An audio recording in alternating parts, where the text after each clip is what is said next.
Pessoal, nessa segunda parte da nossa formatação do projeto de pesquisa, nós vamos trabalhar com algumas coisas que são mais pontuais.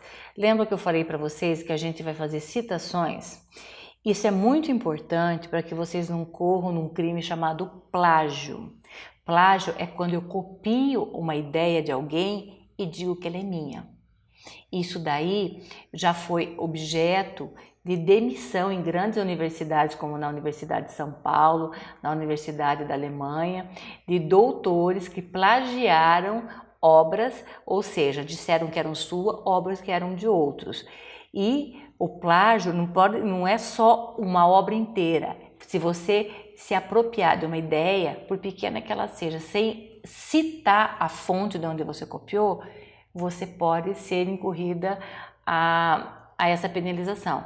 Inclusive, eu já tive alunos que nós tivemos que inutilizar os respectivos trabalhos porque eles eram plagiados. Boa parte deles tinham ideias que não eram deles. E a gente, infelizmente, para a nossa garantia e a garantia de vocês, dessas pesquisas que vocês fazem, nós temos instrumentos que nos ajudam a identificar esses plágios. Mas para que vocês não incorram neste problema, a gente vai ensinar vocês a como fazer essas citações. Porque eu posso copiar uma ideia, porque se a ideia é muito boa, às vezes você não consegue transcrever essa ideia de uma forma tão clara como aquele autor fez. Então, eu posso copiar. Então, isso chama-se uma citação direta. Eu copio, eu transcrevo aquilo que o autor disse e coloco no meu trabalho.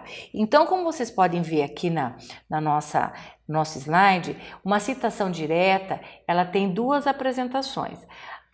Por exemplo, eu quero copiar só uma frase. Essa frase, quando eu transcrevo, ela dá menos de 3 linhas, eu posso colocar ela em itálico ou entre aspas. Em seguida, entre parênteses, o nome do autor, o ano da obra e a página na obra que eu acho aquela citação. Então, se por exemplo, eu pegar o trabalho de vocês, ver essa citação, eu vou lá naquela obra, abro e ver, nossa, realmente na página 5 é exatamente aquilo que o autor disse. Isso não tem problema. O problema é se você colocasse aqui e não colocasse o nome do seu respectivo autor. Agora, se as citações tiverem mais de 3 linhas, você já precisa fazer um recuo à direita de 4 centímetros, você vai diminuir o tamanho da fonte de 12 para 10, você vai diminuir o espaço de 1,5 para 1 e você não utiliza aspas, como vocês podem ver aqui no exemplo que eu coloco para vocês. Segundo Bandeira, 2017, na página 234, aí eu copio todo o parágrafo, toda a ideia que eu quero colocar ali, ponho o ponto e reformato o trabalho na formatação original. Então, eu tenho duas formas de fazer citação direta. Aquilo que eu copio do autor. Eu posso fazer citação até 3 linhas, que ela vai entre aspas ou itálico, ou quando elas têm mais de 3 linhas, eu faço um recuo de 4 centímetros e diminuo a letra, diminuo o espaço e faço a cópia daquele parágrafo. É óbvio que vocês não vão copiar uma página inteira, então tenham cuidado para não fazer um trabalho só de copia e cola, porque é um trabalho que, para quem vai ler, é um trabalho que não tem validade nenhuma, porque você não analisa aquilo que você leu, você não interpreta aquilo que você leu, você não agrega conhecimento àquilo que você leu. Então, você tem que ter cuidado com a quantidade de citações que você faz desse tipo. Você pode ter uma citação indireta ou paráfrase, quando eu leio um autor ou vários autores e construo uma ideia com as minhas palavras. Então, eu também posso fazer isso. Como eu disse, de um autor ou de vários autores. E aí, você vai fazer a citação no corpo do texto, aí não existe uma formatação exata, você só vai ter que colocar o nome do autor, o sobrenome, que nós vamos ver na próxima parte, e o ano em que aquela obra foi produzida. É importante salientar que muitas das nossas pesquisas, quando, por exemplo, eu faço uma afirmação e leio autores que têm a mesma ideia, isso reforça a minha certeza ou reforça o caminho que eu estou seguindo. Isso é muito importante para os trabalhos. Então, a gente tem que ter referência, sim, no nosso trabalho. Então, a gente vai ver que citação no corpo do trabalho tem a ver com referência no final da nossa pesquisa, tá? Que é o último item que a gente vai escrever. A gente tem uma terceira citação, que é citação de citação. É uma citação indireta, então eu fui lá, li o trabalho do João, mas o João cita o José no trabalho dele. E aí, mas eu não acesso o trabalho do José. Então eu uso uma palavra chamada apud, que é uma palavra em latim que significa citado por. Então, quando eu for fazer minha referência, eu vou colocar José apud João, porque eu li o José no trabalho do João. E aí eu faço a citação daquilo que ele falou, conforme o exemplo que eu coloco aqui para vocês. O que é importante com relação às citações? Por exemplo, eu posso ter duas pesquisas do mesmo autor no mesmo ano. Então, meu sobrenome, como vocês sabem, é Domanski. Então, eu posso ter escrito 2 trabalhos em 2016 sobre o mesmo tema. Então, se vocês forem ver, ele vai ser Domanski 2016, mas eu tenho 2, eu usei os 2. Então, eu vou nominar Domanski 2016A para o primeiro trabalho que eu citei e Domanski 2016B para o segundo trabalho que eu citei. Ficou claro para vocês? Então, os autores que possuem 2 obras no mesmo ano, a gente vai colocar A, B, conforme o número de publicações que vocês utilizaram do mesmo autor daquele ano. Agora nós temos um problema quando a gente tem 2 sobrenomes iguais de autores diferentes. Como assim?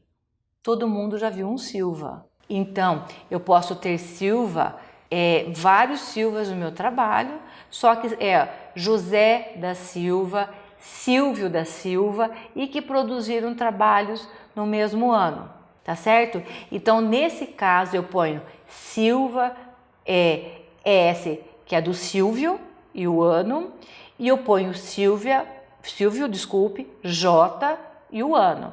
Porque o que vai diferenciar o Silva vai ser a abreviatura do primeiro nome, ok? Então, são 2 cuidados que a gente tem que ter para 2 obras do mesmo autor no mesmo ano e obras de autores diferentes que têm o mesmo sobrenome, ok? Então, a gente precisa ver também. A gente pode, por exemplo, eu quero usar uma parte de um parágrafo de um autor, mas eu não quero usar o parágrafo inteiro. Então, eu posso fazer uma supressão. O que é uma supressão? Eu vou só usar o recorte daquele pedaço que eu quero. Então, como é que eu faço a supressão? Eu abro um colchete, ponho 3 pontinhos, fecho o colchete e continuo a frase que eu quero.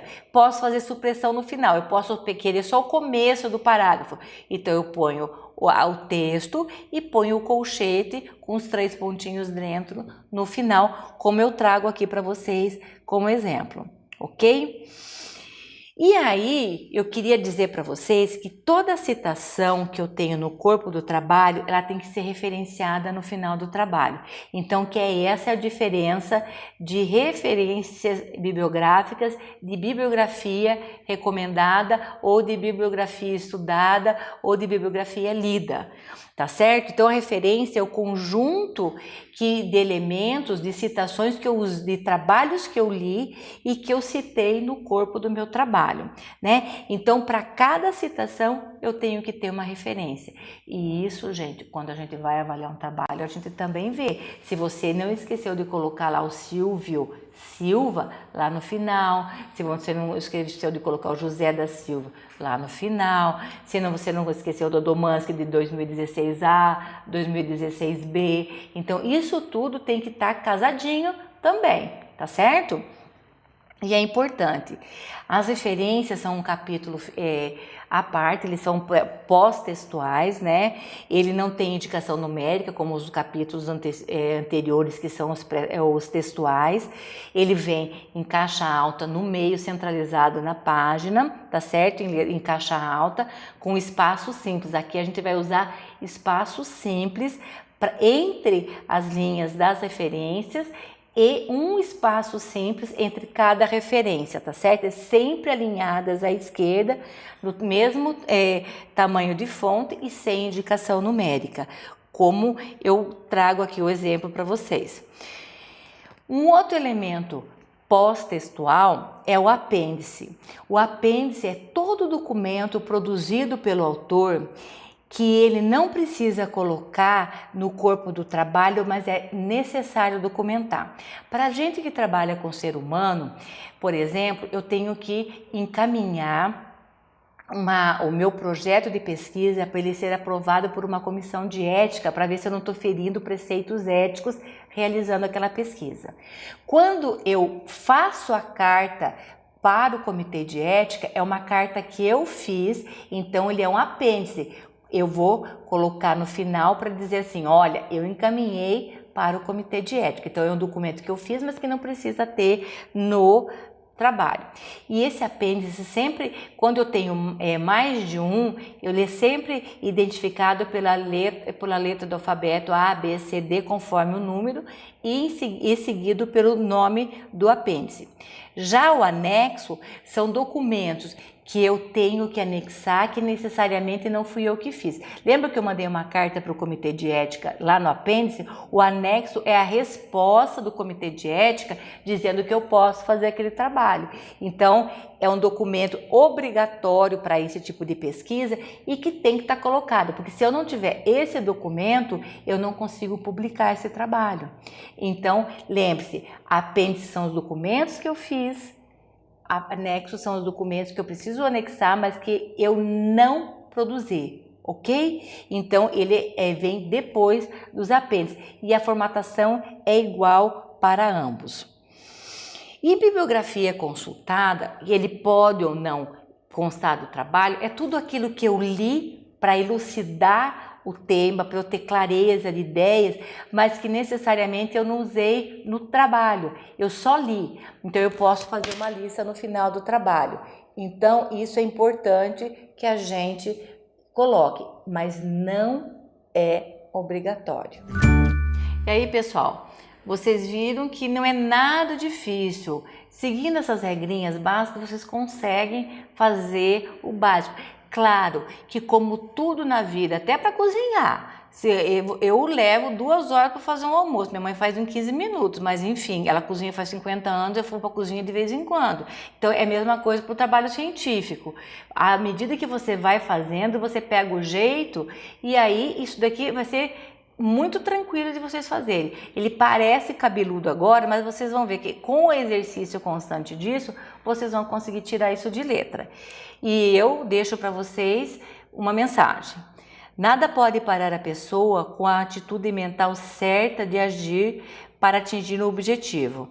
Nada na Terra pode ajudar o homem com a atitude mental errada. É uma frase do Thomas Jefferson. Nos vemos na próxima parte.